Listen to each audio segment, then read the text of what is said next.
Hey everybody, my name is Marcus, and in this video I will show a really simple way how you can upgrade your plan in Mailchimp.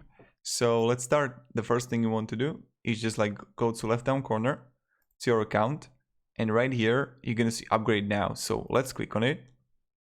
Now you're gonna have multiple options that you can choose, right?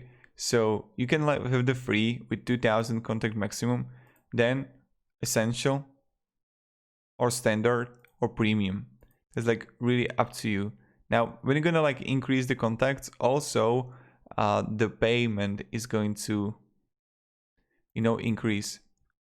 You're gonna see also what do you have actually in standard, what do you have in essentials, and what do you have in a free plan. So you can actually compare what do you need, what do you want, right? So when I'm going to choose I don't know, then I'm going to choose essential, and I have only 1500, and okay, I want to have retargeting ads, I want to have advanced audience insight, or I can have standard. It's really up to you.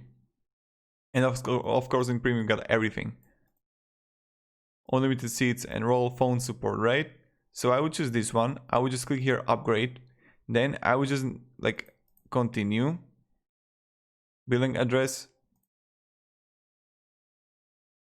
same as contact, continue to payment, and here you're gonna see okay, we got the monthly basis of $50 a month, and I can pay it easily with PayPal, and this is pretty much it. So thank you very much everybody for watching. If you have any questions, ask me down in the comments, but this is how you can upgrade your plan in Mailchimp. Have a great day and goodbye.